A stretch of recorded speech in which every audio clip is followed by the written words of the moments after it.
মৌতের তোফান চলবে যখন নবী গো আমরা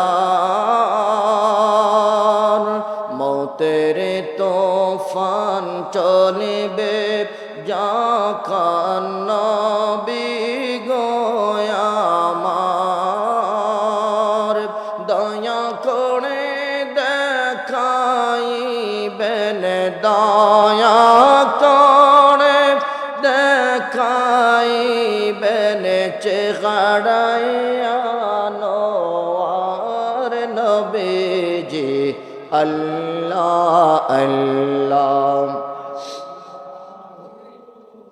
লা ইলাহা ও আল্লাহ আল্লাহ লা ইলাহা অন্ধকার কবরে আমার সাথী কেউ তো নাই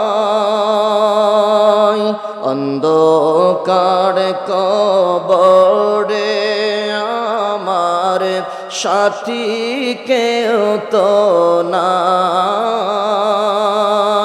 দয়াল নবী দয়া করে দয়াল নবী দয়া করে বুকে দিও ঠাই নবীজি আল্লাহ আল্লাহ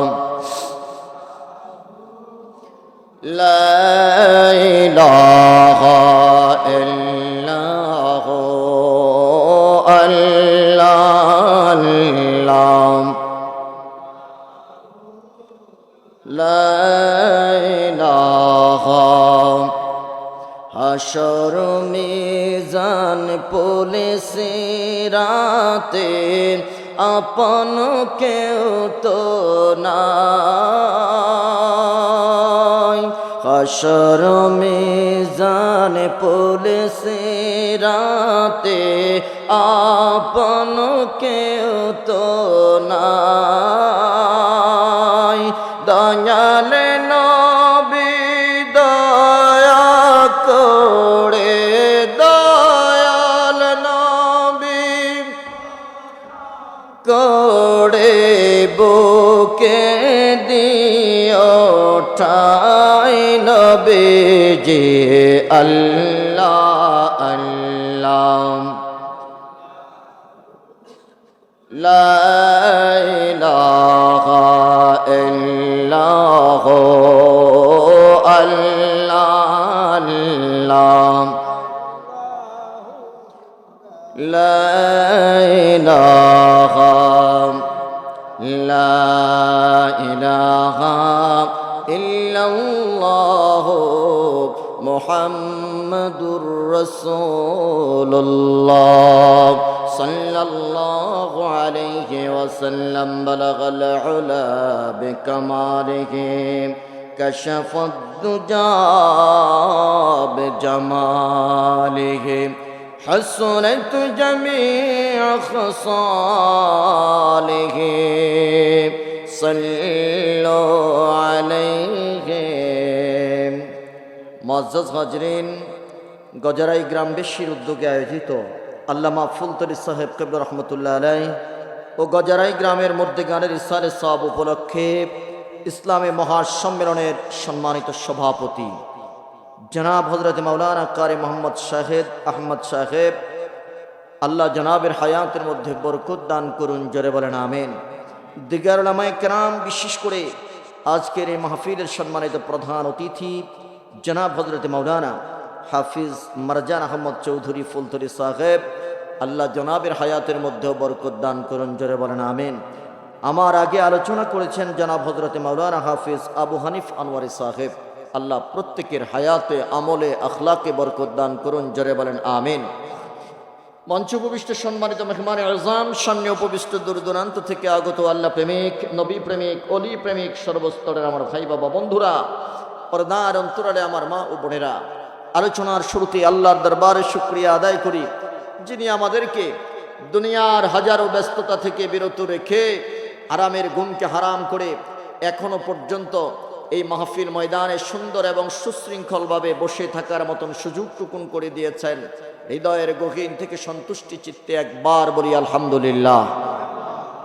অসংখ্য অগণিত দরুদ এবং সালাম পাঠাবো নবী পাক নবী মুহাম্মদুর রাসূলুল্লাহ সাল্লাল্লাহু আলাইহি ওয়াসাল্লামের রওজায়ে আতহারে, যার উসিলায় এই পৃথিবীতে আমরা আসতে পেরেছি। কথা বলেন ঠিক কিনা? আল্লাহকে রব হিসেবে চিনতে পেরেছি। আল্লাহর পক্ষ থেকে অসংখ্য অগণিত নিয়ামত রাজি পেয়েছি, পাচ্ছি এবং পাবো। সেই নবীর উম্মত হতে পেরে আমরা খুশি না বেজার? জবান খুলে বলেন খুশি না বেজার? কলিজা থেকে আরেকবার কালিমাতুশ শুকর আদায় করে বলেন আলহামদুলিল্লাহ। বলেন আল্লাহু আকবার। আওয়াজ করে বলেন ইয়া রাসূলুল্লাহ। আমার বন্ধুরা, সূরা সফ এর 10, 11 এবং 12 নম্বর আয়াতের উপরে আজকে আলোচনা করব। আল্লাহ আমাকে বলার, প্রত্যেককে শোনার এবং আমল করার মতো তৌফিক দান করুন। জোরে বলেন আমিন। আরো জোরে বলেন আমিন। আল্লাহ বলতেছেন, ইয়া আইয়ুহাল্লাযীনা আমানু, হে ঈমানদারেরা, হাল আদুল্লুকুম আলা তিজারাহ, আমি কি তোমাদেরকে এমন একটা ব্যবসা শিখিয়ে দিব যেই ব্যবসাটা করলে পরে তুনজিকুম মিন আযাবিন আলীম, যন্ত্রণাদায়ক শাস্তি থেকে তোমরা নিজেদেরকে মুক্ত রাখতে পারবে। সুবহানাল্লাহ বলেন। আযাবুন আলীম, যন্ত্রণাদায়ক শাস্তি, অর্থাৎ এমন একটা ব্যবসা আমি তোমাদেরকে শিখিয়ে দিব যে ব্যবসাটা করতে পারলে তোমরা নিজেদেরকে জাহান্নামের আগুন থেকে মুক্তি দিতে পারবা বা মুক্ত রাখতে পারবা। চিল্লায়া কন্যা সুবহানাল্লাহ বলেন। এমন ব্যবসা আমরা করতে চাই কি চাই না? সবাই বলেন। আল্লাহ কেন এই কথা বললেন? সাহাবায়ে কেরামদেরকে নিয়ে নবীজি একদিন বসা, তাফসীরের কিতাবের মধ্যে এসেছে যে সাহাবী হলেন হযরত জাবের রাদিয়াল্লাহু তাআলা আনহু। আবার কোন কোন রওয়ায়াতে এসেছে কয়েকজন সাহাবী একসাথে নবীকে জিজ্ঞাসা করলেন, ইয়া রাসূলুল্লাহ, আল্লাহর দরবারে কোন আমলটা সবচেয়ে বেশি প্রিয়? সাহাবী জিজ্ঞাসা করলেন যে ইয়া রাসূলুল্লাহ, এমন একটা আমলের কথা আমাদেরকে বলে দেন যেই আমলটা করলেই পরে আমরা আল্লাহর তাকাররুবাত অর্জন করব, যেই আমলটা করলে পরে আল্লাহর নিকটবর্তী হওয়া যাবে, আল্লাহর অশেষ অনুগ্রহ পাওয়া যাবে, যেই আমলটা করলে পরে আমরা জাহান্নামের আগুন থেকে নিজেদেরকে মুক্ত রাখতে পারবো, এমন একটা আমলের কথা আমাদেরকে বলে দেন, আমরা সেই আমলটা করব। চিল্লায়া কোন সুবহানাল্লাহ। আমার বন্ধুরা, আমার বাবারা, আজকে আমরা টাকার প্রতিযোগিতা করি, ক্ষমতার প্রতিযোগিতা করি, সম্পদের প্রতিযোগিতা করে, কিন্তু রাসূলুল্লাহর সাহাবী যারা তারা আমলের প্রতিযোগিতা করতেন। সবার চাইতে নিজে একটু আমল বেশি করে আমলের স্তরে তিনি সবার উপরে থাকতে চান। আমার মনে হয় এরকম মনোভাব আমাদের মধ্যেও থাকা দরকার। কথা কোন ঠিক কিনা? সাহাবী জিজ্ঞাসা করলেন, ইয়া রাসূলুল্লাহ, সেই আমলটা আমাদেরকে বলে দেন যেই আমলটা আল্লাহর কাছে সবচাইতে বেশি প্রিয়। রহমাতুল্লিল আলামিন চুপ করে রইলেন। আমার আল্লাহ নবীজির পক্ষে জবাব দিয়ে দিলেন, নবী আপনি বলে দেন। এরে জিব্রাইল, তাড়াতাড়ি নবীকে সূরা সফটা তেলাওয়াত করে শোনাও। আমার নবী যেন সূরা সফের তেলাওয়াত তাদের সামনে করে, আর আমার নবীর সাহাবীরা যেন এই সূরা সফ থেকে এই আমলটা বের করে নেয়। চিল্লায়া কোন সুবহানাল্লাহ। নবীজি আবার বয়ান করতেছেন, ইয়া আইয়ুহাল্লাযীনা আমানু হাল আদুল্লুকুম আলা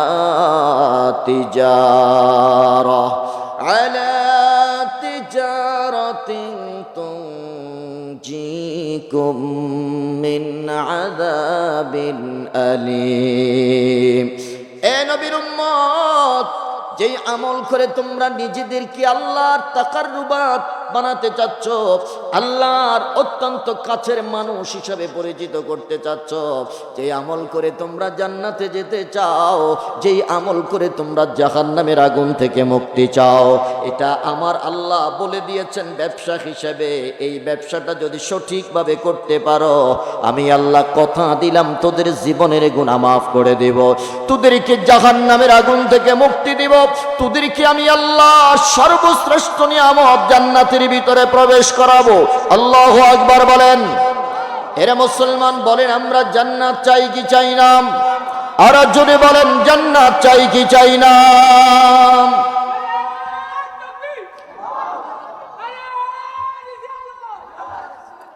আমার বন্ধুরা, আমার বাবারা, আল্লাহকে প্রশ্ন করলাম, আল্লাহ ওই বিজনেসটা কি, ওই আমলটা কি আমাদেরকে একটু বলে দেন। আমার আল্লাহ বলেন, ওই ব্যবসাটা যদি করতে হয় তোমাদের জন্য আমি দুইটা মূলধনের কথা বলবো।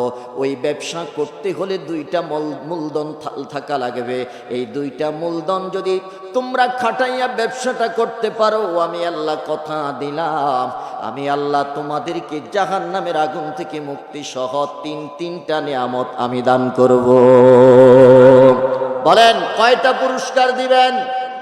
মূলধন হলো দুইটা, পুরস্কার হলো, প্রফিট হলো তিনটা। আমার আল্লাহ ডাক দেয়া বললেন, বান্দা এই বিজনেসটা যদি সঠিকভাবে করতে পারো, এ নবীর উম্মত এই ব্যবসাটা যদি সঠিকভাবে করতে পারো, দুনিয়ার ব্যবসায়ীরা প্রফিট চায় একটা, প্রফিট পায়ও একটা, আমি আল্লাহ তোমাদেরকে তিনটা লাভ আমি বুঝিয়ে দিব। চিল্লায়া কোন সুবহানাল্লাহ। আল্লাহকে প্রশ্ন করলাম, আল্লাহ ব্যবসার কথা পরে শুনবো, আগে বলো লাভ কি দিবা? আমার আল্লাহ ডাক দেয়া বলে, এক নম্বর লাভ হলো তুনজিকুম মিন আযাবিন আলীম।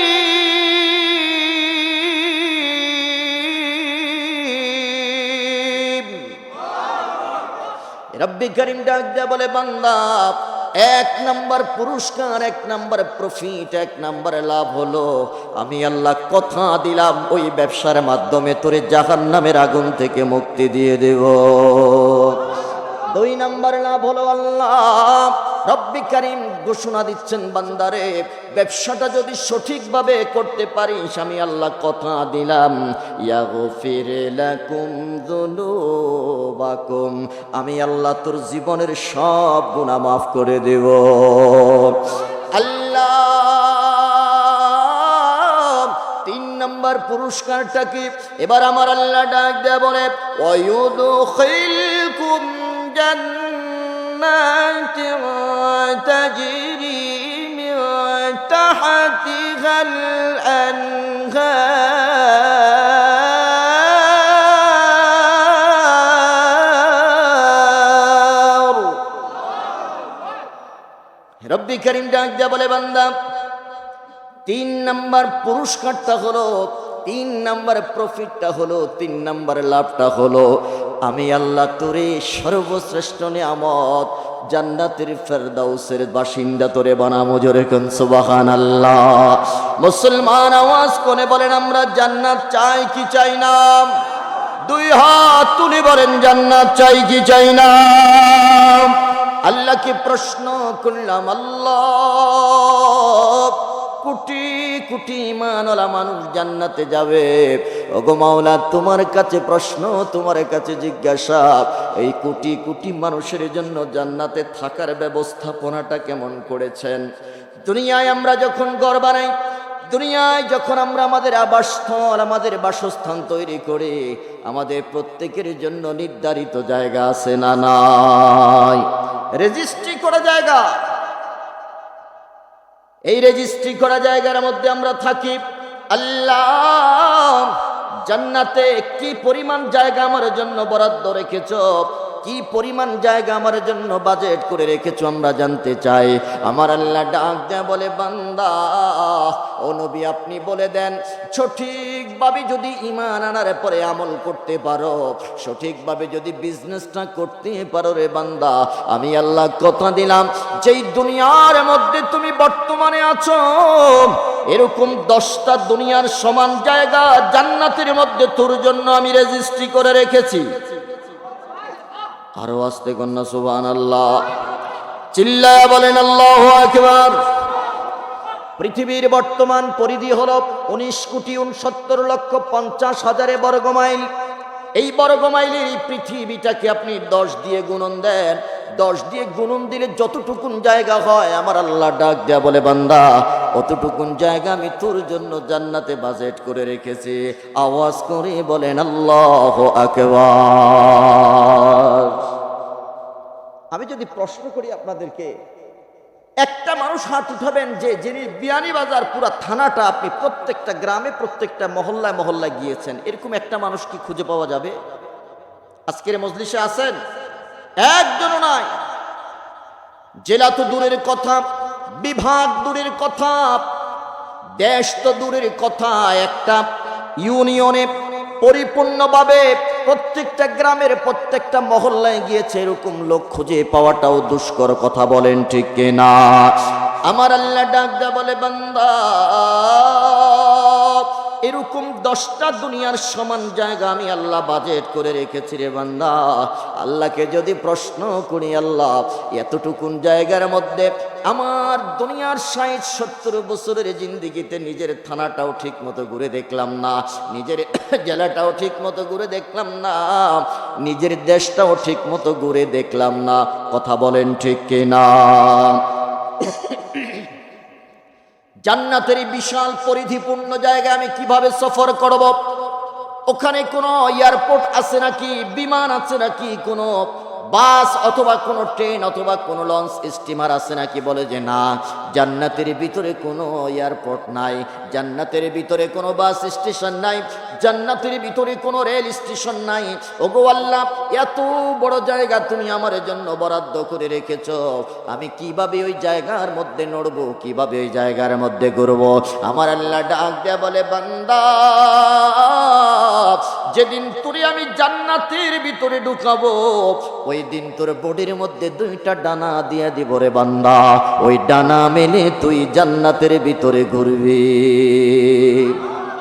আর জোরে বলেন আল্লাহু আকবার।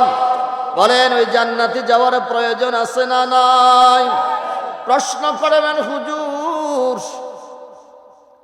প্রত্যেকটা ঈমানওয়ালা মানুষের জন্য যদি এত জায়গার বরাদ্দ হয়, কোটি কোটি ঈমানওয়ালা মানুষ, কোটি কোটি নবী পাগল মানুষ, কোটি কোটি ব্যবসায়ী মানুষ, যেই ব্যবসার কথা আপনি বলে দিয়েছেন ওই ব্যবসায়ীরা পৃথিবী জমিন থেকে বিদায় নিয়েছে, এখনো কোটি কোটি বান্দা পৃথিবীর জমিনে আছে।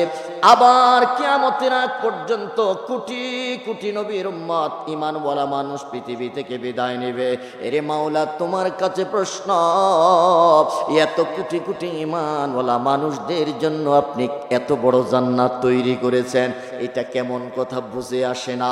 জোরে জোরে বলেন আল্লাহু আকবার। বলেন আমার আল্লাহর ক্ষমতা আছে না নাই? আর জোরে বলেন পাওয়ার আছে না নাই? জিবরিল আমিন, এটা বোঝার জন্য ছোট্ট একটা উদাহরণ আমি আপনাদেরকে দিচ্ছি। জিবরিল আমিনকে আল্লাহ ডানা দিলেন 600 ডানা। সুবহানাল্লাহ বলেন। কয়শো ডানা দিলেন? 600 ডানা দিলেন। সিদরাতুল মুনতাহা থেকে 7 জমিনের নিচ পর্যন্ত যাইতে মাত্র একটা ডানা খোলার প্রয়োজন হতো। সুবহানাল্লাহ। একটা ডানা খুললেই পরে তিনার স্পিরিটটা এত বেশি হতো, 1 সেকেন্ডও লাগতো না দুনিয়ায় আসতে। সুবহানাল্লাহ বলেন। 1 সেকেন্ডের কম সময়ে তিনি সিদরাতুল মুনতাহা থেকে জমিনের মধ্যে ল্যান্ড করতেন। আল্লাহু আকবার বলেন। এরে মুসলমান, আমার প্রশ্ন হলো, একটা ডানার স্পিড যদি এত বেশি হয়, 600 ডানা মেলে যদি এই জিব্রাইল ফেরেশতাটা উড়াল দেয়, তাহলে তার গতিবিধিটা, গতিবেগটা কেমন হবে একটাবারে চিন্তা করেন। জোরে বলেন আল্লাহু আকবার। আল্লাহর কাছে ফরিয়াদ করলেন, আল্লাহ, সৃষ্টির শুরু থেকে এই পর্যন্ত মাত্র একটা ডানাই আমার কাজে লাগলো, দুইটা ডানা খোলার প্রয়োজন হয় নাই।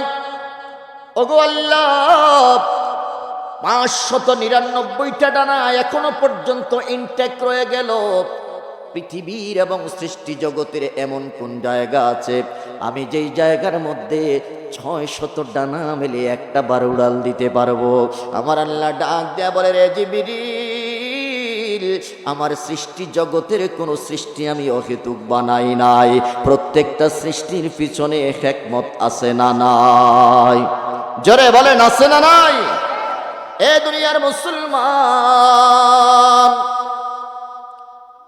সারা রাত গ্রামে গঞ্জে মহল্লায় মহল্লায় কুকুরটা ঘুরে, 3 বেলা আপনি খাবার ঠিক মতো দেন না, পেট ভরে খাবার কোনোদিন দেন না। রাতের অন্ধকারে যখন আপনি শুয়ে যান, রাতের অন্ধকারে যখন আপনি ঘুমিয়ে যান, এই পোষা কুকুরটা নিজে ঘুমায় না, বরং মালিকের মাল এবং জান পাহারা দেওয়ার জন্য বাড়ির চতুর্দিকে ঘুরে। কথা কোন ঠিক কিনা? আপনার দৃষ্টিতে কুকুরটা হিংস্র একটা প্রাণী, আপনার দৃষ্টিতে কুকুর একটা নাপাক প্রাণী। এ দুনিয়ার মুসলমান, এই নাপাক প্রাণীটার কাজ কি? আমার আল্লাহ ডাক দেয়া বলে, রে কুকুর, আমার আশরাফুল মাখলুকাত, আমার বান্দা নবীর উম্মত সারাদিন পরিশ্রম করে রাতের অন্ধকারে ঘুমাবে, তুই দেখিস রাতের বেলা ঘুমাইতে পারবে না, সারা রাত আমার ঈমানওয়ালা বান্দার জান এবং মালের পাহারা দিবি। চিল্লায় এখন আল্লাহু আকবার। বাড়ির মধ্যে চোর আর ডাকাত ঢুকলে সর্বপ্রথম যে টের পায় সেটা হলো পোষা কুকুর। কথা বলেন ঠিক কিনা? প্রত্যেকটা সৃষ্টির পিছনে বলেন রহস্য আছে না নাই? দুনিয়ার মুসলমান, জিবরিল আমিনকে আমার আল্লাহ ডাক দেয়া বললেন, আমার সৃষ্টি জগতে এমন জগৎ আছে, এমন জায়গা আছে যেখানে তুমি 600 ডানা মেলে তুমি শান্তিভাবে শান্তভাবে উড়াল দিতে পারবা। জিবরাইল আমিন ডাক দেয়া বলে, আল্লাহ, আমায় কই জায়গাটা একটাবার দেখাও। আমার আল্লাহ প্রশ্ন করলেন, তোমার কি বিশ্বাস হয় না?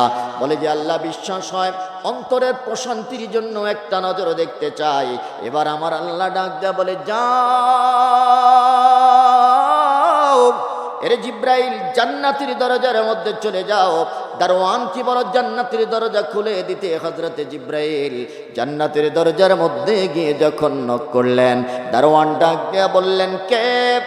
আল্লাহর পক্ষ থেকে জিবরিল আমিন ডাক দেয়া বলে, রে দারওয়ান, দরজা খুলো, আমি জিবরিল জান্নাতের ভিতরে প্রবেশ করব।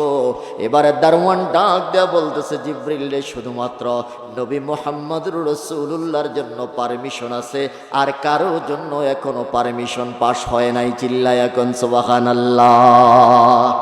একমাত্র আমার নবীর জন্য পারমিশন দিয়েছেন কে? দুনিয়ার মুসলমান, আমার নবীর জন্য পারমিশন দিয়েছেন আমার আল্লাহ। বলে দিয়েছেন, ইয়া রাসূলুল্লাহ, যতক্ষণ পর্যন্ত আপনি জান্নাতে প্রবেশ না করবেন, পৃথিবীর আর অন্য কারো জন্য জান্নাতে ঢোকা হালাল নয়। আমি আল্লাহ পয়গম্বরদের জন্য জান্নাতটা হারাম করে দিয়েছি। চিৎকার করে বলেন আল্লাহু আকবার। অর্থাৎ আগে আপনি প্রবেশ করবেন, এরপরে অন্যান্য পয়গম্বররা প্রবেশ করবে। সুবহানাল্লাহ বলেন। আপনার আগে আর কেউ জান্নাতে থাকার জন্য প্রবেশ করতে পারবে? আগে আপনার উম্মত প্রবেশ করবে, তারপরে অন্য নবীর উম্মতেরা প্রবেশ করবে। হযরত জিবরাইল আমিন ডাক দিয়া বলে, মাওলায়ে কারীম, দারওয়ান তো এমন কথা বলতেছে। আমার আল্লাহ দারওয়ানকে ডাক দিয়া বললেন, দারওয়ান, জিবরাইলকে পারমিশন দেওয়া হলো, ঢুকতে দাও। হযরত জিবরাইল জান্নাতের দরজার মধ্যে দাঁড়াইলেন। দাঁড়ানোর পরে আমার আল্লাহ ডাক দিয়া বলতেছেন, রে জিবরাইল, 600 ডানা মেলো। বলে যে, আল্লাহ, মেনলাম। একটা জায়গা তুমি নির্ধারণ করো। জিবরিল আমিন একটা গাছের ছায়া নির্ধারণ করলেন। এবার আমার আল্লাহ ডাক দেয়া বললেন, জিবরিল রে, 600 ডানা মেলে এবার উড়াল দাও। জিবরিল আমিন 600 ডানা মেলে উড়াল দিতে শুরু করলেন। দিনের পর দিন উড়াল দিলেন। সপ্তাহ চলে গেল, মাস চলে গেল, বছরের পরে বছরে চলে গেল, যুগের পরে যুগ চলে গেল। আমার আল্লাহ ডাক দেয়া বলতেছে, জিবরিল কোন জায়গায় আছো? স্টেশনের নামটা বলো। জিবরিল আমিন ডাক দেয়া বলে, আল্লাহ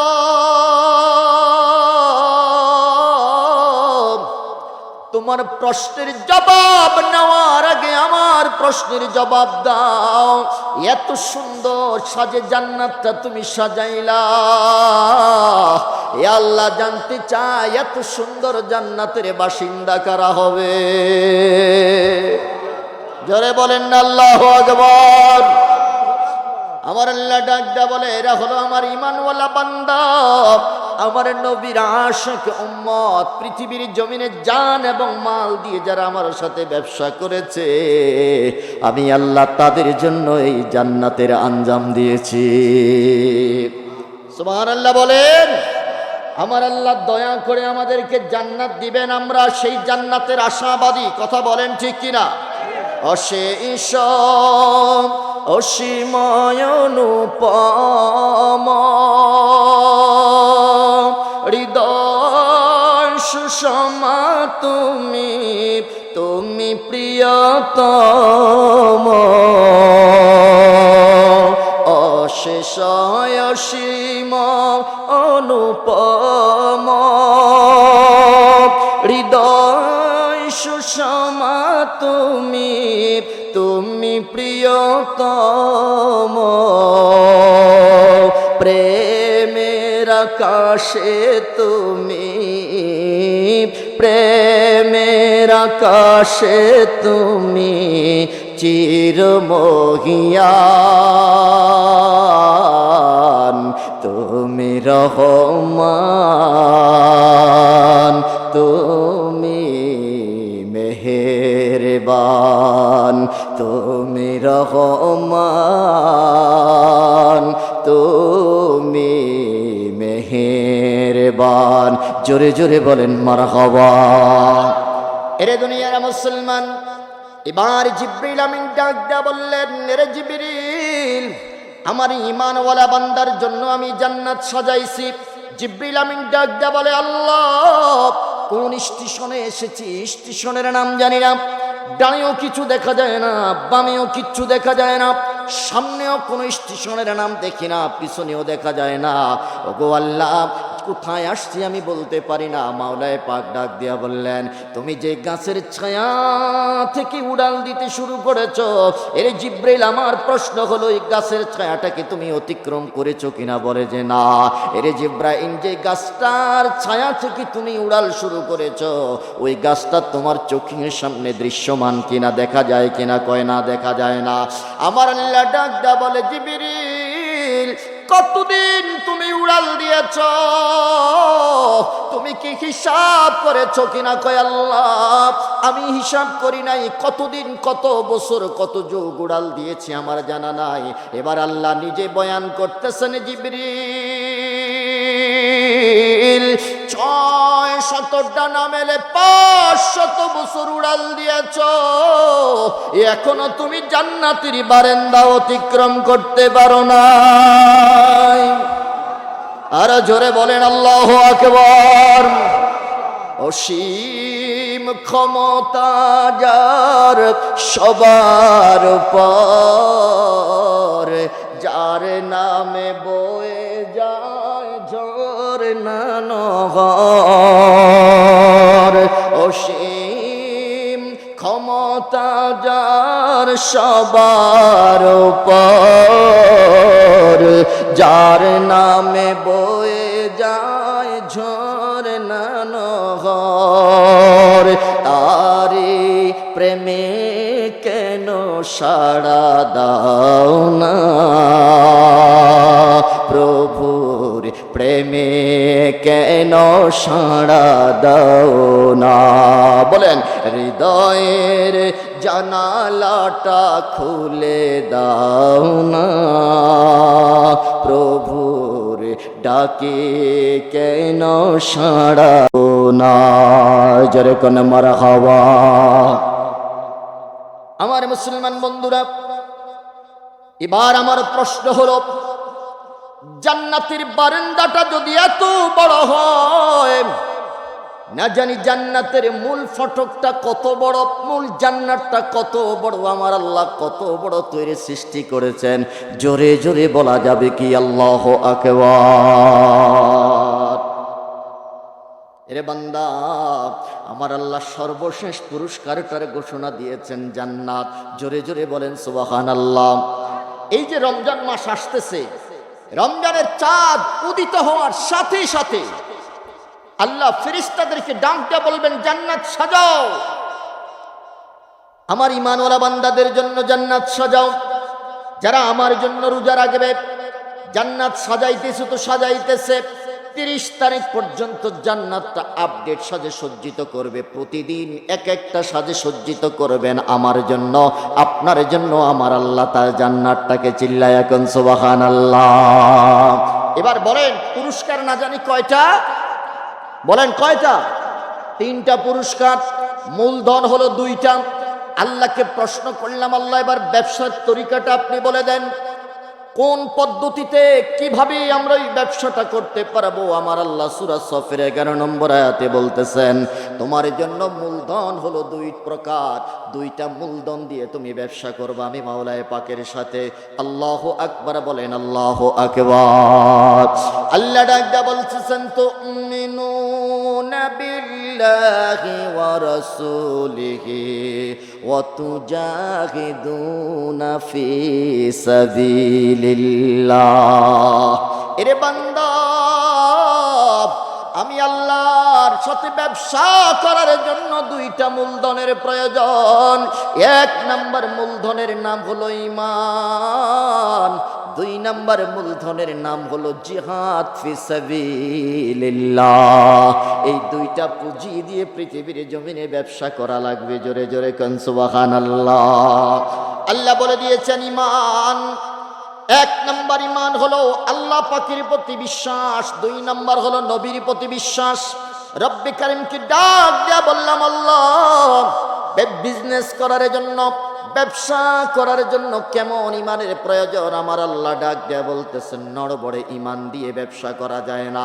এরে দুনিয়ার মুসলমান, আমার মাওলায়ে পাকের সাথে ব্যবসা করতে হলে শক্ত ঈমান লাগবে। কথা বলেন ঠিক কিনা? দুনিয়ার ব্যবসা প্রতিষ্ঠানে লেখা থাকে বাকি চাহিয়া লজ্জা দিবেন না, অথবা বাকিতে বন্ধুত্ব নষ্ট। কথা বলেন। ব্যবসার ক্ষেত্রে যদি ঈমান নড়বড়ে হয়, ব্যবসার মধ্যে কালা দোয়া মারে। জোরে বলেন। এই জন্য আমার আল্লাহ ডাক দেয়া বলে, বান্দা ঈমানটা হবে অবিচল, ঈমানটা হবে সীসা ডালা প্রাচীরের মতো মজবুত। চিৎকার করে কোন সুবহানাল্লাহ।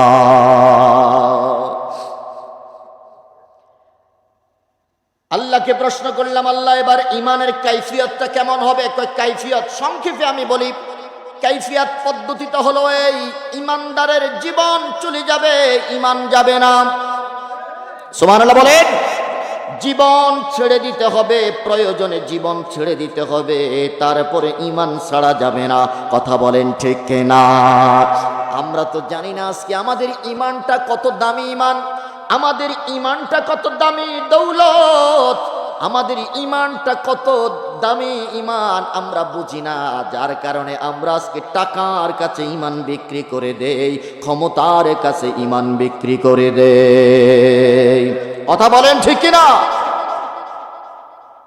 ছোট্ট একটা উদাহরণ দেই, তাহলে বুঝবেন ঈমান কাকে বলে। ফেরাউনের ঘরে একজন দাসী ছিল, নাম ছিল মাশেতা। তার 2টা কন্যা সন্তান ছিল। গোপনে গোপনে মুসার প্রতি ঈমান এনেছে, মুসার প্রতি বিশ্বাস স্থাপন করেছে, আমার মাওলাকে রব হিসেবে স্বীকৃতি দিয়েছে।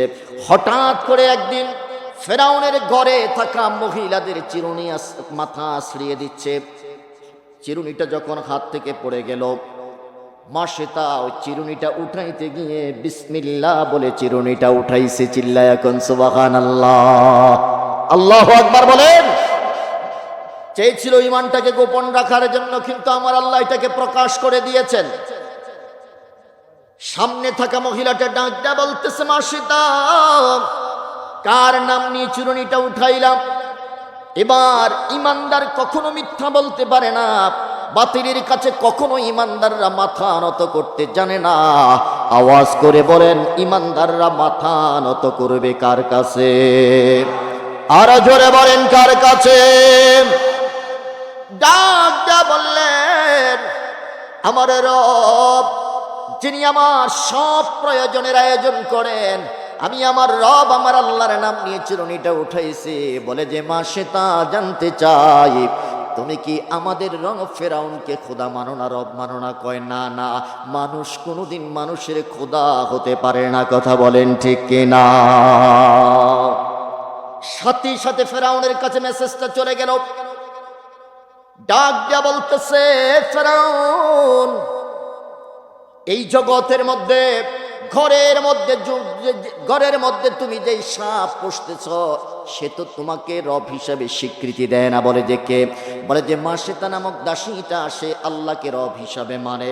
ফেরাউন কয়, মনে মনে আমিও তো আমার আল্লাহর রব হিসাবে মানে, যদিও মুখে দাবি করি আমি রব। কথা কোন ঠিক না?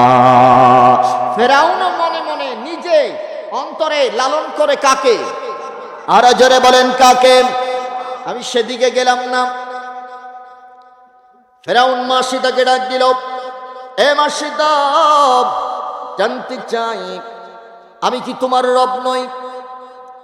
মাসিদা ডাক দিয়া বললেন, না, মানুষ কোনোদিন মানুষের রব হতে পারে না। বলে যে তোমার রবকে? বলে আমার রব হলো তিনি। তোমার রব যিনি, তিনি আমার রব। জোরে কোন সুবহানাল্লাহ। আমাদের সকলের রব হলো আল্লাহ। বলেন, আমাদের রব কে?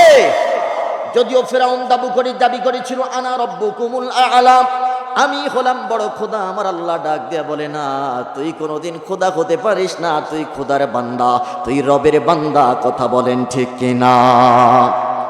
মাসি তার উপরে প্রেসার ক্রিয়েট করতে শুরু করলো। যতই চাপ দেয় ততই মাসি তার ইমান দীপ্ত আবেগ গণব জবাব চলে আসে। এবার ডাকডা বলতেছে, মাসিদা, তোমার সন্তানগুলোকে নিয়ে আসো। সন্তানগুলো আনা হলো। মাসি তার সামনে চুলা খনন করা হলো, লাকড়ি দেওয়া হলো, কড়াই বসানো হলো। কড়াইয়ের মধ্যে তেল দিয়ে মাসি তাকে ডাক দেয়া বলতেছে, মাসিতা, যদি তুমি আমাকে রব হিসেবে স্বীকৃতি না দাও, তাহলে তুমি সহ তোমার সন্তানদেরকে এই তেলের মধ্যে পুড়িয়ে মারা হবে। চিল্লায়া কন্যা নাউজুবিল্লাহ। যাদের হৃদয়ের মধ্যে আল্লাহর ভয় আছে, যাদের হৃদয়ের মধ্যে আল্লাহর প্রেম আছে, যাদের হৃদয়ের মধ্যে ঈমান নামক দৌলত আছে, তারা কোনোদিন কোনো কিছুকে ভয় করে না। জোরে বলেন ঠিক কিনা? যাদের হৃদয়ে আছে আল্লাহর ভয়, তারা কবু পথ ভুলে যায় না। আল্লাহর প্রেম ছাড়া এই দুনিয়ায় কারো কাছে কোনো কিছু চায় না। রাতের আধারে যারা সেজদাতে রয়, দু চোখের শ্রুতে নদী যেন বয়। রাতের আধারে যারা সেজদাতে রয়, দু চোখের শ্রুতে নদী যেন বয়। ছলনার হাত ছানি যতই আসুক, ছলনার হাত ছানি যতই আসুক, পেছনে ফিরেও তাকায় না, পেছনে ফিরেও তাকায় না। বলেন, যাদের হৃদয়ে আছে আল্লাহর ভয়, তারা কবু পথ ভুলে যায় না। আল্লাহর প্রেম ছাড়া এই দুনিয়ায় কারো কাছে কোনো কিছু চায় না। কথা কোন ঠিক না? মাসিটা ডাকডা বলল, শুনো, যেদিন থেকে আমি আমার আল্লাহর রব হিসেবে স্বীকৃতি দিয়েছি, সেদিন থেকে আমার জান মাল আল্লাহর হাতে তুলে দিয়েছি। চিল্লায়া কোন আল্লাহু আকবার। আমার আল্লাহ বলেন, ইন্নাল্লাহ আশতারা মিনাল মুমিনিনা আনফুসাহুম ওয়া আমওয়ালাহুম বিআন্না লাহুমুল জান্নাহ। তুমি যদি ঈমানওয়ালা হও, তুমি যদি হৃদয়ের মধ্যে ঈমানটাকে লালন করো, তোমার জান এবং মাল আমি আল্লাহ কিনে নিয়ে গেছি, জান এবং মালের বদৌলতে আমি আল্লাহ তোমারে জান্নাত দিছি। সুবহানাল্লাহ বলেন। এবারে বলেন, আমার জান এবং মালের মালিক কে? আমরা হলাম আমানতদার। এ দুনিয়ার মুসলমান। মা সীতা ডাক দেয়া বলতেছে, ফেরাউন, মালের মালিক আমি নয়, জানের মালিক আমিও নয়, আমি হলাম আমানতদার। আমার কাছে আমার আল্লাহ আমার জানটা আমানত রাখছে। এখন এই জান আল্লাহ কোন দিকে নিয়ে যাবেন, কি করবেন আমি জানি না। আওয়াজ করে বলেন, জানের মালিক কে? সুতরাং আমাকে প্রশ্ন করে কোনো লাভ নাই। মালিক যেহেতু আল্লাহ, মালিক যদি খুশি থাকে জান নিয়ে যাবে। আর আল্লাহ যারে বাঁচাইতে চায়, পৃথিবীর কোনো শক্তি তাকে মারতে পারে না। জোরে বলেন ঠিক কিনা? আবার আল্লাহ যাকে বাঁচাইতে চায়, পৃথিবীর কোনো শক্তি তাকে মারতে পারে না। যেমন আল্লাহ যাকে মারতে চায়, পৃথিবীর কোনো শক্তি তারে বাঁচাইতে পারে না। মালিককে। এই কথা বলার পরে মা সীতার প্রতি ক্ষিপ্ত হয়ে ফেরাউন প্রথম কন্যা সন্তানটাকে তেলের মধ্যে ফেলে দিল। তপ্ত তেল টকবক করতেছে, উতরাচ্ছে। এরকম তেলের মধ্যে যখন সন্তানটাকে ছেড়ে দিয়েছে, মুহূর্তের মধ্যে সন্তানের গোশতগুলো আলাদা হয়ে গেছে, হাড়গুলো নিচে পড়ে গেছে। চিল্লায়া কন্যা নাউজুবিল্লাহ। মায়ের চোখের সামনে কলিজার টুকরা সন্তানটাকে এমন ভাবে মারা হয়েছে, দুঃখিনী মা সহ্য করার কথা নয়। আরশের দিকে তাকাইয়া চোখটা তুলে শুধু চোখের পানি ছেড়ে ছেড়ে কাঁদতেছে। ফেরাউন ডাক দিয়ে বলতেছে, মা সীতা, এই চোখের পানিটা যদি একটু আগে ছাড়তি রে মা সীতা, তাহলে এই কন্যা সন্তানটাকে বিসর্জন দিতে হতো না। মা সীতা ডাক দেয়া বলে, না ফরমান, আমি মায়ের এই কান্না সন্তানের জন্য নয়, আমার এই কান্না কষ্টের কান্না নয়, এই কান্না হলো ফরিয়াদের কান্না। আমার এই কান্না কোনো কষ্টের কান্না নয়, দুঃখের কান্না নয়। আমি ফরিয়াদ করে কাঁদতেছি, আল্লাহ আমি যেন ঈমান থেকে এক চুল পরিমাণ না নড়ে, আমার ঈমানের উপরে ইস্তেকামাত থাকার তৌফিক দান করো। বলেন, আমরাও দোয়া করি কার কাছে? বলেন, হেদায়েতের জন্য দোয়া করি কার কাছে? যত বিপদ, যত আপদ, যত বালা মুসিবত আছে, আল্লাহর কাছে দোয়া করি, আল্লাহ আমাকে ধৈর্য ধরার তৌফিক দাও, আমাকে ধৈর্য ধারণ করার মতো তৌফিক দাও, আমি যেন পথ ভুলে না যাই। আল্লাহ তুমি আমাকে হেদায়েতের রাস্তায় পরিচালিত করো। কথা কোন ঠিক না? কখনো তোমাকে যদি ভুলি, হেদায়েতের আলো জ্বেলে নিও কাছে তুলি। কখনো তোমাকে যদি ভুলি, হেদায়েতের আলো জ্বেলে নিও কাছে তুলি। ঠাই দিও প্রিয়তম, ঠাই দিও প্রিয়তম, ও গো দয়াবান তুমি রহমান, তুমি মেহেরবান, তুমি রহমান, তুমি মেহেরবান। জোরে বলেন আমিন। ফেরাউন ডাক দেয়া বললে, এটা কিসের ফরিয়াদের কান্না? মা সীতা ডাক দেয়া বলতেছে, ফেরাউন আমার চোখের সামনে কলিজার টুকরা সন্তানকে তুই মেরে ফেলেছিস।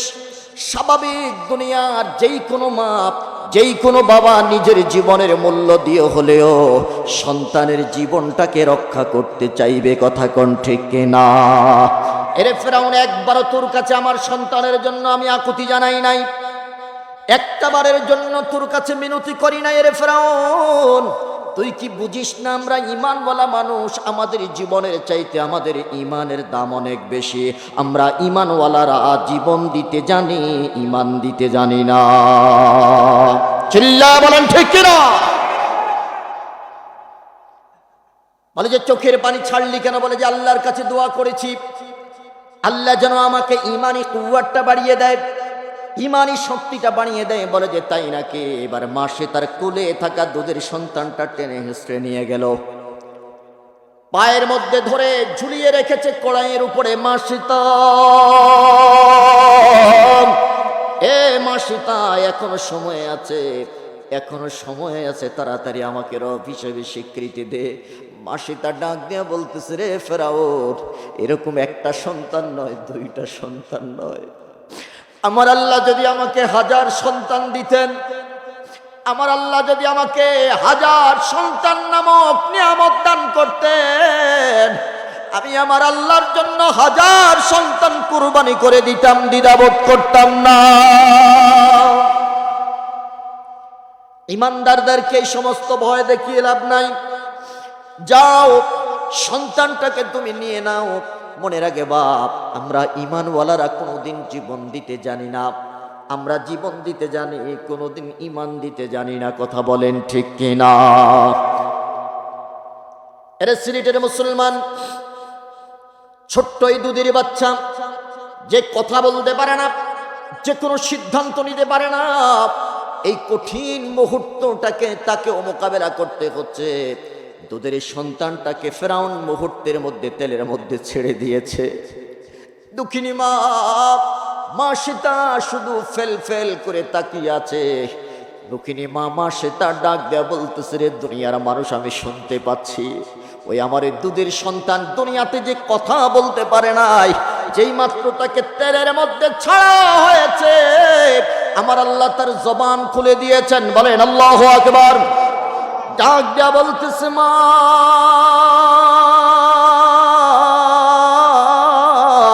ঈমানের পথ থেকে এক চুল পরিমাণ নড়বা না, তাড়াতাড়ি জীবন দাও, একসাথে আমরা জান্নাতে প্রবেশ করব।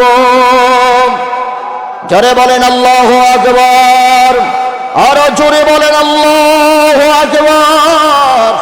এরে মা, এখান থেকে জান্নাত দেখা যায়, জান্নাত দেখা যায়। আসো, একসাথে উড়াল দিয়ে আমরা জান্নাতে যাব। তবুও ঈমানের পথ থেকে এক চুল পরিমাণ নড়া যাবে না। এবারে বলেন, মায়ের ঈমান বাড়ছে না কমছে?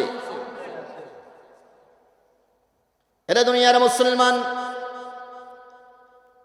ফেরাউন ডাক দেয়া বলতেছে, তারপরে সন্তান তো চলে গেল, বলে চলে যাক, সন্তানের মায়া করলে তোমাকে আগেই রিকোয়েস্ট করতাম, আগেই তোমার কাছে আবেদন করতাম, এখন তোমার পালা। বলে যে আমি জানি না আমাকে কি করবা, তবে এটা সিদ্ধান্ত আমি দিতে পারি, আমার ঈমানের বিন্দু পরিমাণ ঘাটতি হবে না। তারপরে তুই আমাকে রব হিসেবে স্বীকৃতি দিবি না? বলে যে না, আমার রব হলো আল্লাহ। বলেন রব কে? মাসি তার হাত বাঁধা হলো, পাও বাঁধা হলো, মুহূর্তের মধ্যে তাকিয়ে তেলের মধ্যে ছাড়া হয়েছে। রে মুসলমান, একসাথে মা এবং সন্তান তিনজনকে আগুনের মধ্যে কাবাব বানানো হয়েছে, জীবন দিয়ে দিয়েছে, তারপরেও ঈমানটা ছাড়ে নাই। এরকম ঈমান আমাদের দরকার আছে না নাই? আজকে বালিশের সাথে মাথাটা লাগিয়ে তারপরে চিন্তা করবেন, কোথায় মাসে তার ঈমান আর কোথায় আমাদের ঈমান। আমরা তুমি 1 টাকার কাছে ঈমান বিক্রি করে দেই, ক্ষমতার কাছে ঈমান বিক্রি করে দেই। আমি পঞ্চগড়ে গিয়েছি, ওখানে গিয়ে দেখি বিশাল এলাকা জুড়ে কাদিয়ানীরা দখল করে আছে। বললাম যে এরা এত মুরিদ পাল বাইর কোথায়? কাদিয়ানীরা কাফের, কোনো সন্দেহ আছে? যারা বলেন কোনো সন্দেহ আছে? কোনো সন্দেহ নাই।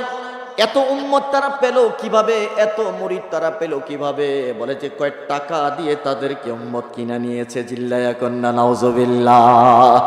ওই এলাকার যত গরিব মানুষ আছে, সরল মনা মানুষ আছে, এদেরকে বুঝিয়ে টাকা দিয়ে তারপরে এদেরকে নিয়ে গেছে। আরে ওই মানুষগুলো বুঝে না যে ইমানের কি দাম। ওদেরকে এটা ব্যর্থতা আমাদের, আমরা তাদেরকে বুঝাইতে পারি নাই আমাদের ইমানের কত দাম, আমাদের ইমানের কত মূল্য। আমি চিন্তা করলাম, আরে মানুষগুলো টাকার কাছে ইমান বিক্রি করে দিয়েছে। কথা কোন ঠিক কিনা?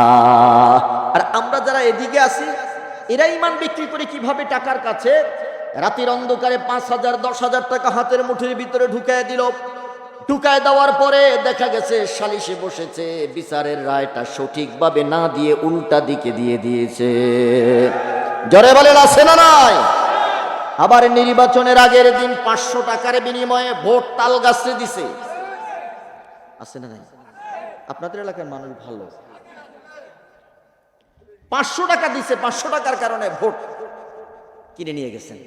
এরপরে আবার আরেকজনে আসছে 1000 টাকার নোট দিচ্ছে। আপনি যেহেতু 500 টাকা বেশি দিলেন, ভোটটা তো আপনাকেই দিব। বলেন আছে না নাই? আরো জোরে বলেন আছে না নাই? তা আমি বলি, আহারে ঢাকার শহরে গরুর মাথা বিক্রি হয় 5,000, আর আশরাফুল মখলুকাত শ্রেষ্ঠ নবীর উম্মত, শ্রেষ্ঠ উম্মত, তার মাথা বিক্রি হইল 500। তার মানে এটা গরুর চাইতে অধিক।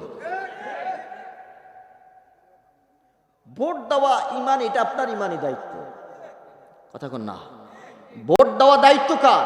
আপনার। আপনি যে ঘুষ খাইয়া ভোটটা দিলেন, এটা হালাল খাইলেন না হারাম খাইলেন? আরো জোরে বলেন হালাল না হারাম? কষ্ট পাইছেন? মনে মনে কইতেছে, হুজুর তো এতক্ষণ তো ভালোই ছিলেন, এখন যে গেলি আমার উপরে চাইপা বুঝেন। কষ্ট পাইলে কিছু করার নাই। সর্বোচ্চ মনে মনে সিদ্ধান্ত নিয়ে আগামী বছর আর দাওয়াত পাইতেন না। আরে দুনিয়ার মুসলমান, এই কথাটা বলা আমার দায়িত্ব। এই জন্য আপনাদেরকে আমি বললাম, ইমান টাকার কাছে আমরা ইমানটা বিক্রি করে দেই, ক্ষমতার কাছে আমরা ইমান বিক্রি করে দেই। অর্থ হলো এই, আমি যেই দলে করি না কেন, যেই ইমামকে মানি না কেন, ইমানওয়ালা মানুষের দায়িত্ব আর কর্তব্য হলো, আমার ইমাম, আমার নেতা, আমার লিডার যতক্ষণ পর্যন্ত কোরআন সুন্নাহর পক্ষে থাকবে, ততক্ষণ পর্যন্ত আমি আমার ইমামকে মানব। কথা বলেন ঠিক কিনা? আমার মা, আমার বাবা যতক্ষণ কোরআন সুন্নাহর পক্ষে থাকবে, ততক্ষণ পর্যন্ত মাকে মানব, বাবাকে মানব। মা বাবা যদি কোরআন সুন্নাহর বিপক্ষে চলে যায়, আমার মা বাবাকে চেনা যাবে না। কথা বলেন ঠিক কিনা?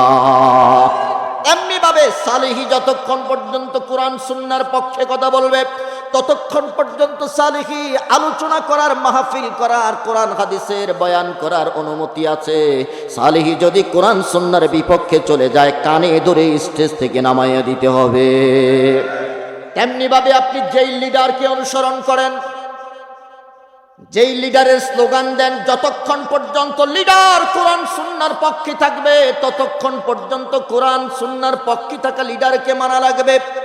যখন কোরআন সুন্নাহর বিপক্ষে লিডারে চলে যাবে, একটা মুহূর্তের জন্য ওই নেতার স্লোগান দেওয়া যাবে না।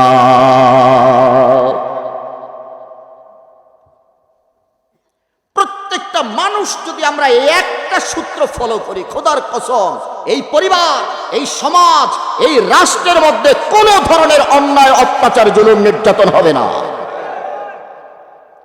হাদির মতো একজন মানুষকে যেই দেশে অন্যায় ভাবে মাথায় পিস্তল ঠেকিয়ে গুলি করে মারা হয়, ওই দেশে আমার আপনার কোনো নিরাপত্তা নাই।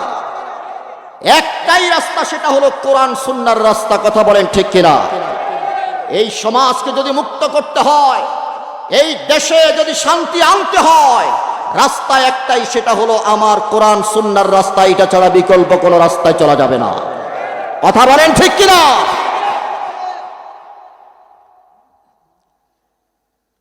এরা দুনিয়ার মুসলমান, আমার আল্লাহ ডাক দেয়া বললেন, তুমিনুনা বিল্লাহি ওয়া রাসূলিহি রসুলের প্রতি ঈমান, আল্লাহর প্রতি ঈমান ব্যবসা করতে হলে দুইটা জিনিস দরকার। এক নাম্বার হলো ঈমান, দুই নাম্বার হলো জিহাদ ফি সাবিলিল্লাহ। আমি শুধু আল্লাহর প্রতি ঈমানের একটা উদাহরণ আপনাদেরকে দিলাম মুসলমান। দুই নাম্বার হলো রাসূলুল্লাহর প্রতি ঈমান।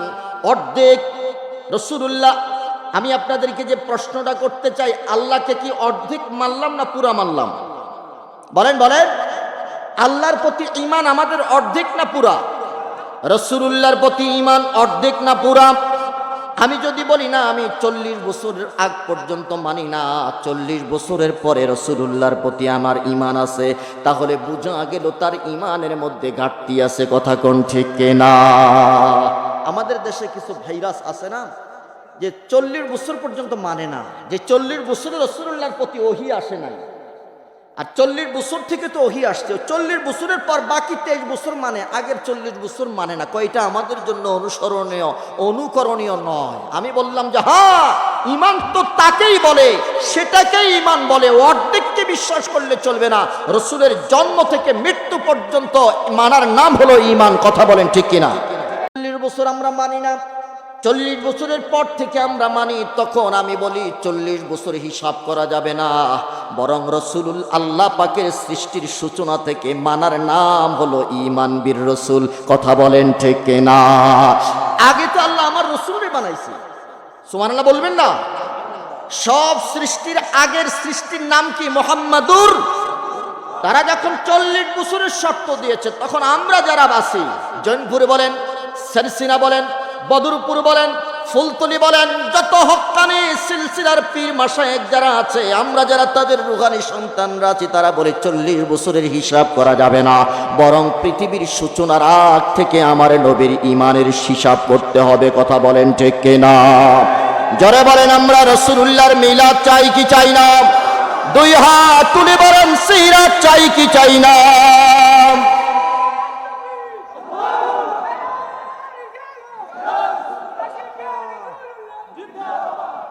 এরে দুনিয়ার মুসলমান, এই জন্য দেখেন আমাদের ঈমানটাকে অর্ধেক করে ফেলেছে, বুঝেন নাই? এই জন্য আল্লামা সাহেব কেবলা ফুলতলি রহমতুল্লাহ আলাইহি ডাক দিয়ে বললেন, না না, শুধু রাসূলুল্লাহ 23 বছরের সিরাত মানলে চলবে না, রাসূলুল্লাহর ঈমান, রাসূলুল্লাহর মিলাদ মানাটাও এটা ঈমানের অর্ধেক। কথা কোন ঠিক কিনা?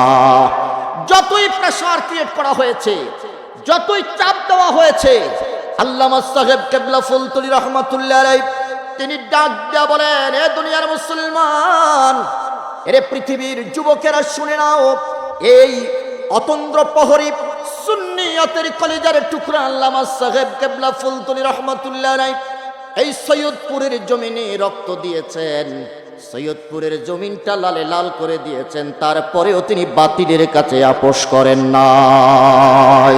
জোরে বলেন আল্লাহু আকবার।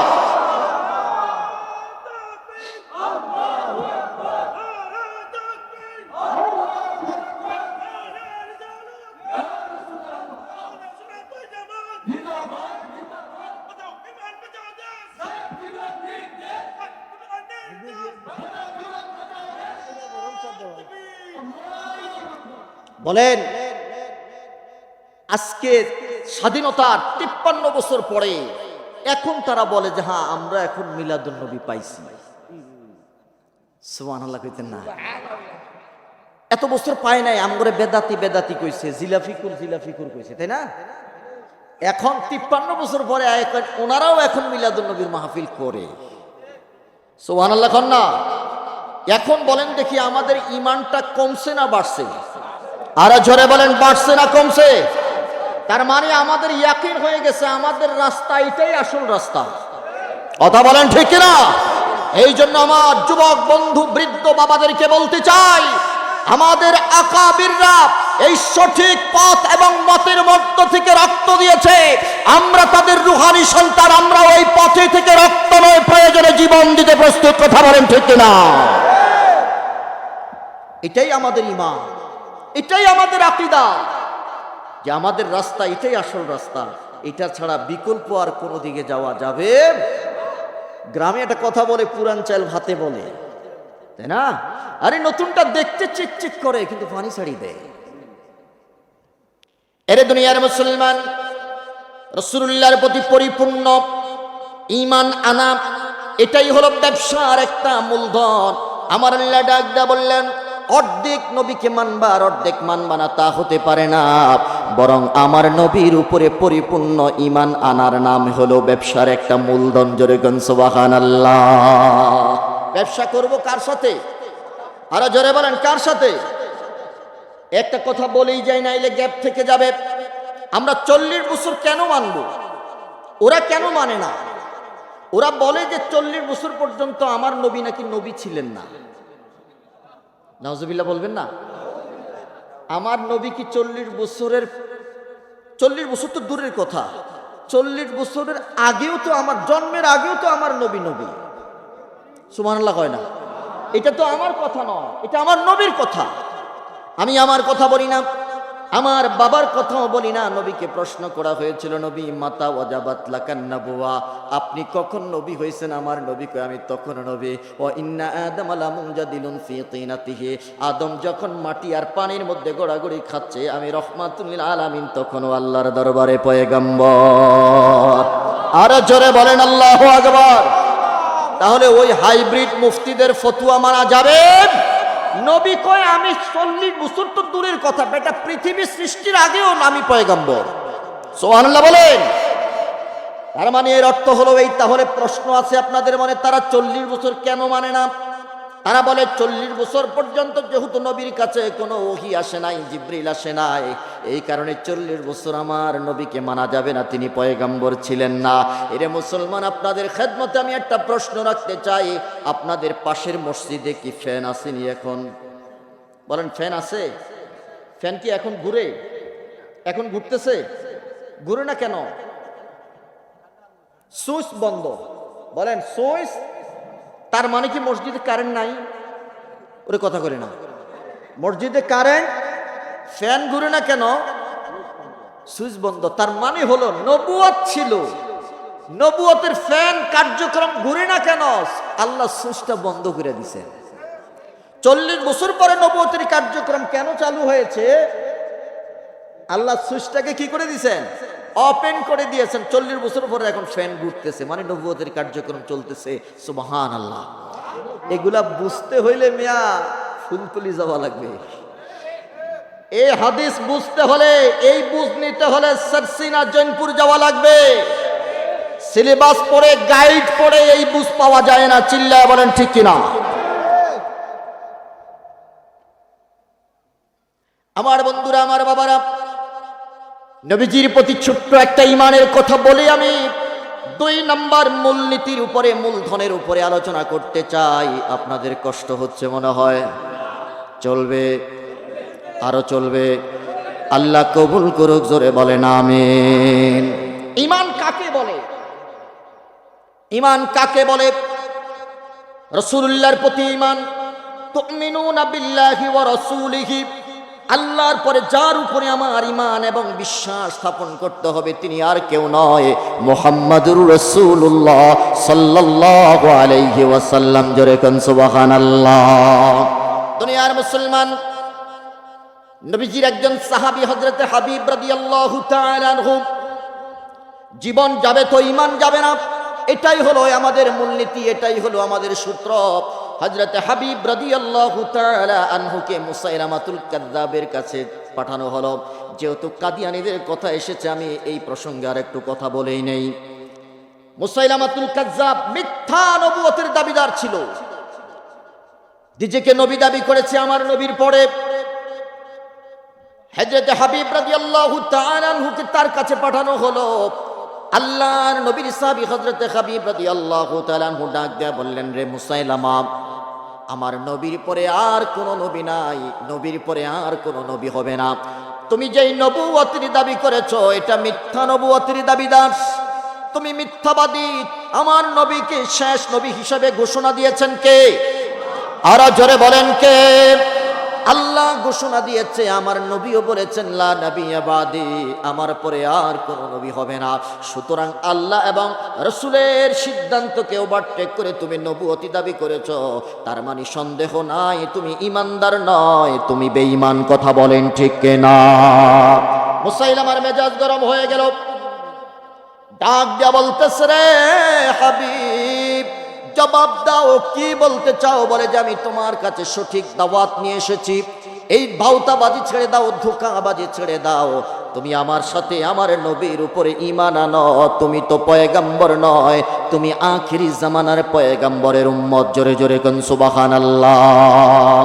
হযরত হাবিব রাদিয়াল্লাহু তাআলা আনহুকে গ্রেফতার করা হলো। গ্রেফতার করার পরে এবার হযরত হাবিব রাদিয়াল্লাহু তাআলা আনহুকে বলতেছেন, হাবিব যদি তুমি আমাকে পয়গম্বর হিসেবে স্বীকৃতি না দাও, তাহলে তোমার জীবন আমি শেষ করে দেব। হযরত হাবিব রাদিয়াল্লাহু তাআলা আনহু বললেন, আমার জীবনের প্রতি কোনো মায়া নাই, যেদিন থেকে মুহাম্মদুর রাসূলুল্লাহর হাতে হাত রেখে কালিমা পড়েছি রে, ওই দিন থেকে আমি আমার জীবন যৌবন, আমার সম্পদ সব কিছু আমার নবীর প্রেমে কোরবান করে দিয়েছি। বলেন আল্লাহু আকবার। বলেন মুসাইলামা হযরত হাবিব রাদিয়াল্লাহু তাআলা আনহুর বাম পাওটা কর্তন করেছেন। নাউজুবিল্লাহ বলেন। সর্বপ্রথম কাটছে বাম হাত কাটার পরে হযরত হাবিব রাদিয়াল্লাহু তাআলা আনহুর চোখের সামনে বাম হাতটা এইভাবে তুলে ধরছেন, রক্তের ফোঁটাগুলো টপ টপ করে জমিনের উপরে পড়তেছে। হযরত হাবিব রাদিয়াল্লাহু তাআলা আনহু ডাক দিয়ে বললেন, এরে মুসাইলামা, কি বুঝাইতে চাও, কি করতে চাও? বলে যে যতক্ষণ পর্যন্ত আমাকে তুমি সর্বশেষ পয়গম্বর হিসাবে স্বীকৃতি না দিবা, ততক্ষণ পর্যন্ত এই অত্যাচারের স্টিম রোলার বন্ধ হবে না। চিল্লায়া কন্না নাউজুবিল্লাহ। বলো তুমি আমাকে নবী হিসাবে স্বীকৃতি দিবা কিনা? হযরত হাবিব রাদিয়াল্লাহু তাআলা আনহু মুসাইলামার দিকে তাকাইলেন, তাকিয়ে তিনি এবার জোরে জোরে বলতেছেন, আশহাদু আল্লা ইলাহা ইল্লাল্লাহ ওয়া আশহাদু আন্না মুহাম্মাদান আবদুহু ওয়া রাসূলুহু। জোরে জোরে বলেন সুবহানাল্লাহ। আমি আমার নবীর গোলাম, আমি আমার নবীর উম্মত, আমি সাক্ষ্য দিলাম পৃথিবীর কাউকে নবী হিসাবে মানা যাবে না। ইরে মুসাইলামা, তোর সামনে আমি আবার উচ্চারণ করছি, আমি আমার মুহাম্মদের উম্মত, আমার নবীর উম্মত, আল্লাহ পাকের গোলাম। সুতরাং আমার উপরে টর্চার করে কোনোদিন আমার ঈমান থেকে আমাকে চুল পরিমাণ নাড়াইতে পারবে না। চিল্লায়া কোন সুবহানাল্লাহ। হযরত হাবিব রাদিয়াল্লাহু তাআলা আনহু যখন এই কথা বললেন, বলার সাথে সাথে তার ডান হাতটা কর্তন করা হলো। এরা মুসলমান, আমি জানতে চাই এই অবস্থায় যদি আমি আর আপনি থাকতাম, আমার মনে হয় হাত কাটার আগে যখন হাত পাও বাঁধা হয়েছে, তখনই সাথে সাথে মুসাইলামার পায়ের মধ্যে পড়ে তারপরে মাফ চাইতাম। কথা বলেন ঠিক কিনা? ঈমান ছেড়ে দিতাম না। ডান হাতটা যখন কর্তন করা হলো, মুসাইলামা আকাশের দিকে তাকাইয়া চোখের পানি জর্জর করে ছেড়ে কাঁদতে শুরু করলেন। হযরত হাবিব রাদিয়াল্লাহু তাআলা আনহু আকাশের দিকে তাকিয়ে কাঁদতে শুরু করলেন।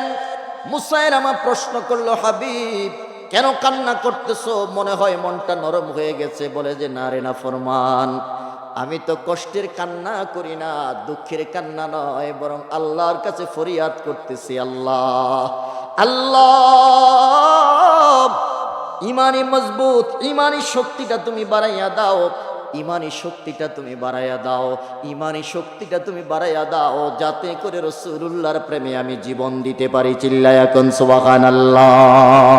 বলেন আল্লাহু আকবার। বলেন। বাম পাওটা কর্তন করা হয়েছে, দুইটা হাত কাটার পরে বাম পাওটা কর্তন করা হয়েছে। এই হুজুর আসছে, হুজুরে নিয়ে আসেন। আব্দুল্লাহ হুজুর আসেন, আরো 1 ঘন্টা। যাই হোক, হুজুরকে নিয়ে আসেন তাড়াতাড়ি। আল্লাহ কবুল করুক। জোরে বলেন আমিন। এরে দুনিয়ার মুসলমান, যেই জিনিসটা বুঝানোর জন্য এত দূরে গেলাম, বাম পাও কর্তন করা হয়েছে। বাম পাওটা কর্তন করার পরে হযরতে হাবিব রাদিয়াল্লাহু তাআলা আনহু ডাক দিয়া বললেন, এরে দুনিয়ার মুসলমান, আমার হৃদয়টা বিগলিত হয়ে গেছে। তার কারণ হলো জগতের মধ্যে নবীর রিসালাতকে প্রতিষ্ঠিত করার জন্য, রিসালাতের পক্ষে স্লোগান তোলার জন্য এই জগতের মধ্যে সর্বপ্রথম বিধর্মী কাদিয়ানীদের বিপক্ষে আমি জীবন দিতে যাচ্ছি। চিল্লায়া কোন সুবহানাল্লাহ। বাম পাও কর্তন করার পরে ডাক দিয়া বলতেছে, শোনো, এখনো সময় আছে, তুমি তাড়াতাড়ি কালিমা পড়ো, আমি মুসাইলামাকে নবী হিসাবে স্বীকৃতি দাও। এরে দুনিয়ার মুসলমান, বাম পাউটা কর্তন করা হলো। কর্তন করার পরে এবারে ডান পাউটা কাটা হলো। মুসাইলামা চোখের পানি ছেড়ে আল্লাহর কাছে ডাক দিয়া বলতেছে, আল্লাহ, আমার দুইটা ফরিয়াদ। এক নম্বর ফরিয়াদ হলো আমার ইমানি কুওয়াতটা বাড়িয়ে দাও, ইমানি শক্তিটা বাড়িয়ে দাও। দুই নম্বর ফরিয়াদটা হলো, আল্লাহ, আমার এই ইমানের সংবাদটা আমার নবীর কাছে তুমি পৌঁছাইয়া দিও। জোরে বলেন আল্লাহু আকবার। আমার নবী যেন জানতে পারে, নবী যেন বুঝতে পারে জীবন দিয়েছে, ইমান দেয় নাই। এরে মুসলমান, আমাদের ইমানের কত দাম, আমাদের ইমানের কত মূল্য আমরা বুঝি না। আমরা টাকার কাছে ইমান বিক্রি করে দেই, ক্ষমতার কাছে ইমান বিক্রি করে দেই। কথা কোন ঠিক কিনা?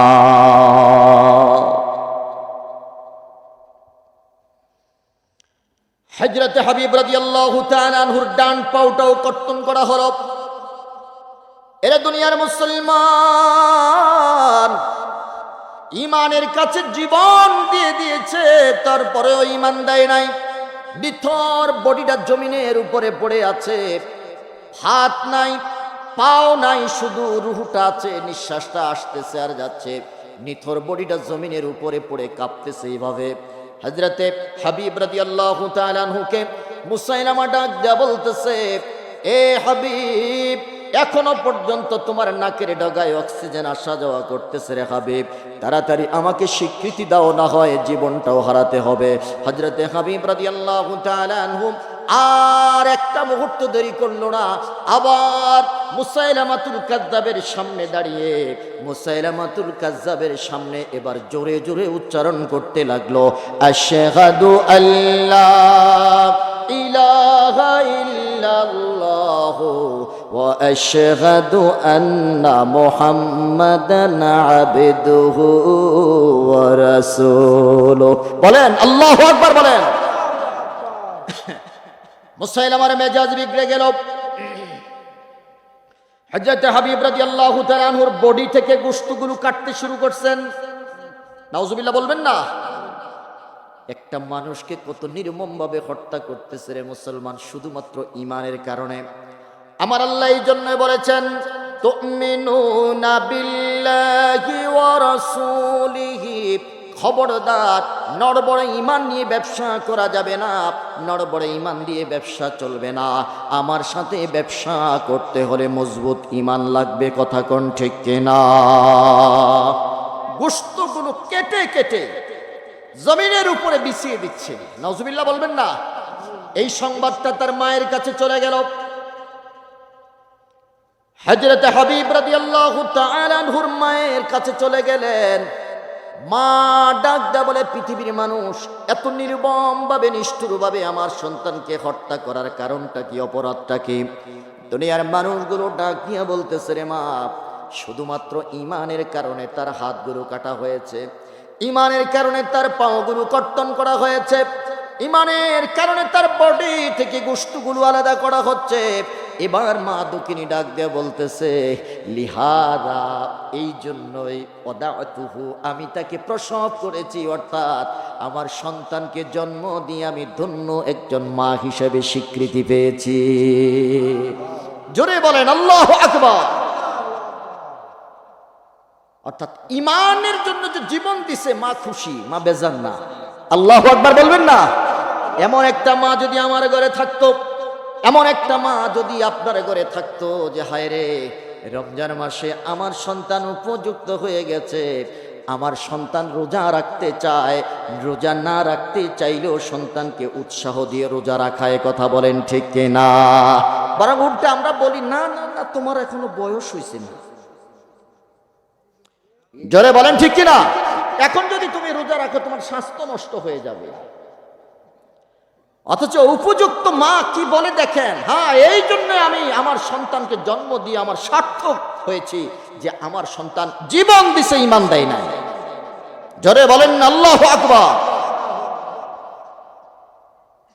এরে দুনিয়ার মুসলমান, হযরত হাবিব রাদিয়াল্লাহু তাআলা আনহুকে যে মারা হলো, জীবন দিয়ে দিয়েছেন, ঈমান দেয় নাই। এই কথাটাই আমার আল্লাহ সূরা সফের 10-11 নম্বর আয়াতের মধ্যে বলে দিয়েছেন, তুমিনুনা বিল্লাহি ওয়া রাসূলিহি, আল্লাহ এবং রাসূলের প্রতি সুদৃঢ় ঈমান। আল্লাহকে প্রশ্ন করলাম, আল্লাহ 2 নম্বর পুঁজিটা কি? এবার আল্লাহ বলতেছেন, ওয়াতুজাহিদুনা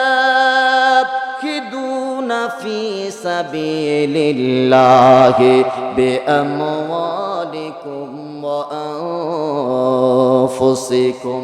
এরে বান্দা, তোর জান এবং মাল দিয়ে জিহাদ করবি আল্লাহর জন্য। সুবহানাল্লাহ বলেন। কেউ জিহাদ করবা মুখ দিয়া, কেউ জিহাদ করবা কলম দিয়ে, কেউ জিহাদ করবা অস্ত্র দিয়ে, তবে ওই জিহাদটা হতে হবে আমার আল্লাহর জন্য। কথা কোন ঠিক কিনা? আমরা যদি জিহাদের কথা বলি তাহলে আমাদেরকে জঙ্গিবাদী বলা হয়। যারা বলেন, আমরা যদি জিহাদের কথা বলি আমাদেরকে মৌলবাদীর তুকমা দেওয়া হয়। এরা মুসলমান আওয়াজ করে বলেন, জিহাদের কথা বলেছেন কে? আরে জোরে বলেন, জিহাদের কথা বলেছেন কে? জান এবং মাল দিয়ে জিহাদ করতে হবে, এটা আমার কথা নয়।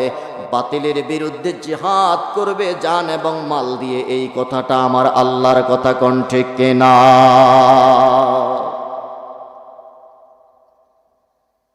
যেমন মুতার প্রান্তরের খবর যখন রাসূলুল্লাহর দরবারে চলে আসলেন, এই হুজুরকে নিয়ে আসেন না।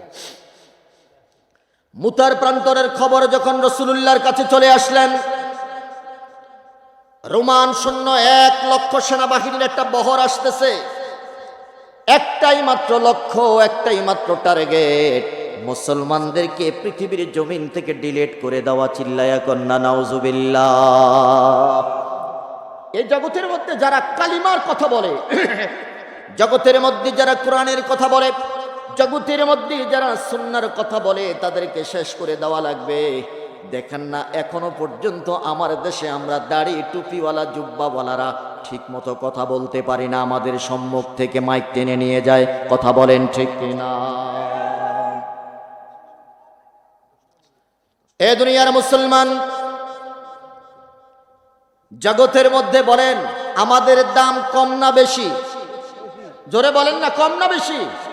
সিলেটের মানুষ সিলেটের পণ্যভূমি থেকে একটা গর্জন দেন, এই জমিন তো দাড়িওয়ালা টুপিওয়ালার জুব্বাওয়ালাদের।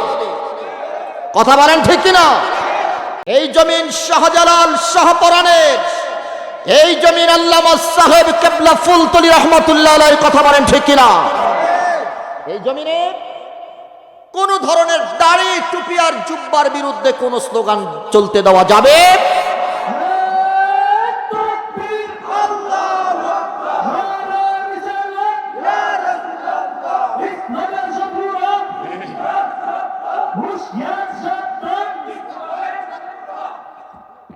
আমরা যেই দল করি না কেন, যেই দল করি না কেন, ইসলামের ব্যাপারে, কোরআনের ব্যাপারে, রাসূলুল্লাহর আদর্শের ব্যাপারে আমাদের কোনো দল নাই, সবাই তখন এক দল।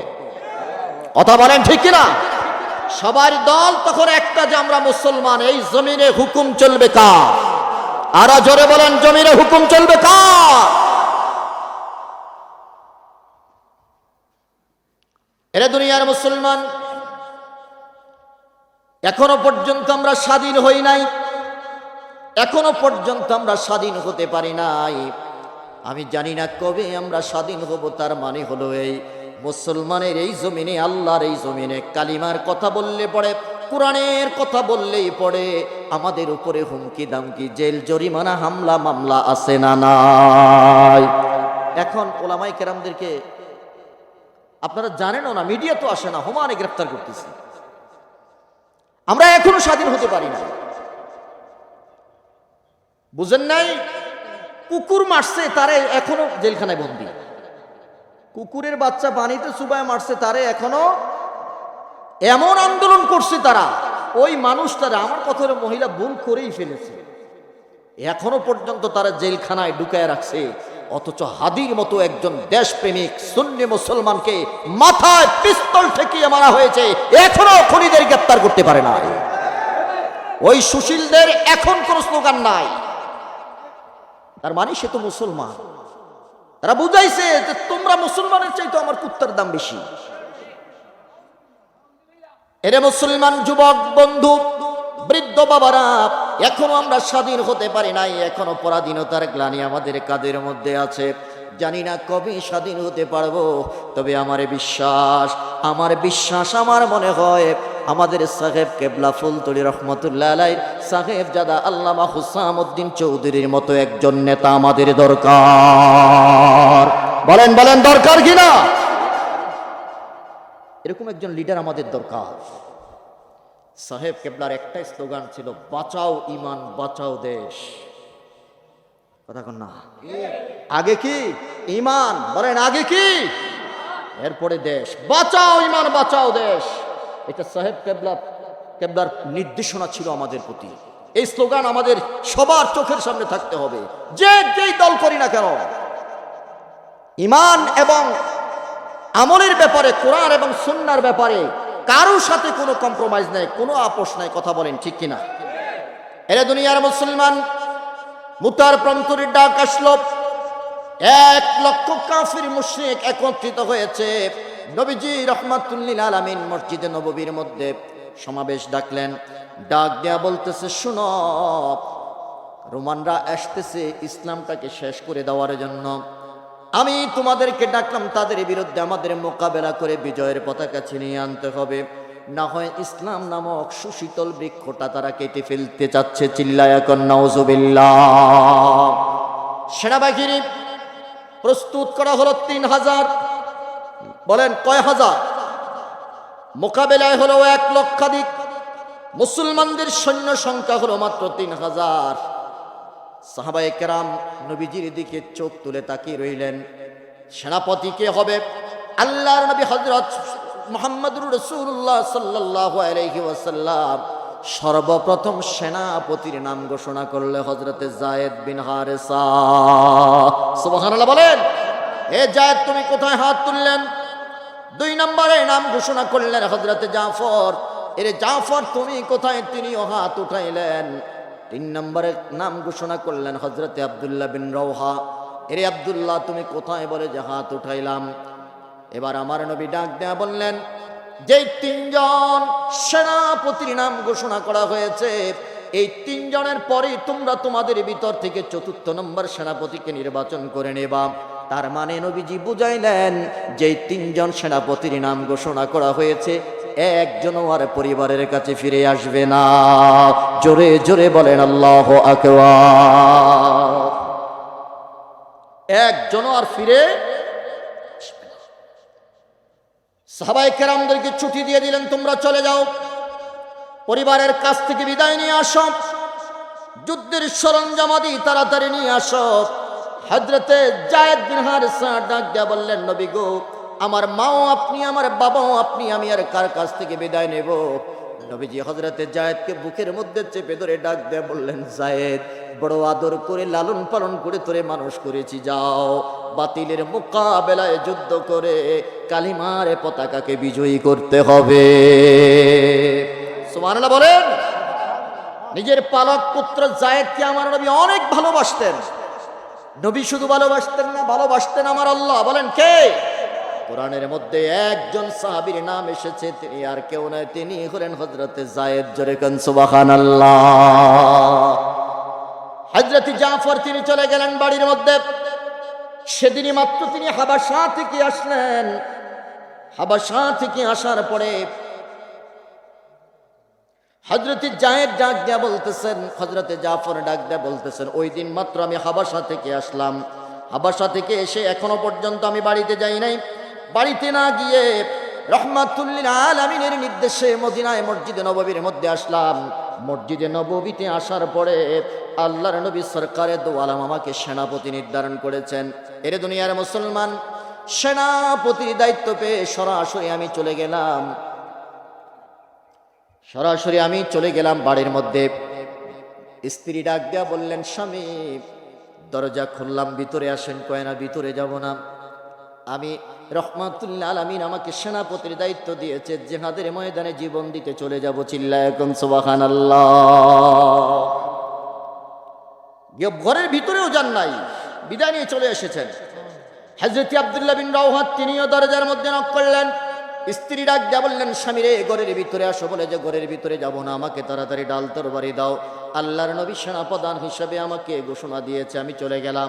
স্ত্রীরে কথা দিলাম, পৃথিবীর জিন্দেগিতে আর দেখা হবে না, দেখা হবে হাসরের ময়দানে। চিল্লায় এখন সুবহানাল্লাহ। একে একে তিনজন জিহাদের ময়দানে জীবন দিয়ে দিয়েছেন। আমার আল্লাহ ডাক দিয়া বলতেছেন, এরকম মন এবং প্রাণ দিয়ে আমার রাস্তায় জিহাদ করার নাম হলো ব্যবসার দ্বিতীয় মূলধন, দ্বিতীয় পুঁজি। চিল্লায় এখন না সুবহানাল্লাহ। বলেন ব্যবসার পুঁজি কয়টা? এক নাম্বার ঈমান, বলেন এক নাম্বার। দুই নাম্বার হলো জিহাদ ফি সাবিলিল্লাহ, জিহাদ ফি। এই দুইটা দিয়ে, দুইটা মূলধন দিয়ে যদি আমি যুদ্ধ করতে পারি, পুরস্কার কয়টা? আল্লাহ আমাদেরকে বুঝার মতো তৌফিক দান করুক, জোরে বলেন আমিন।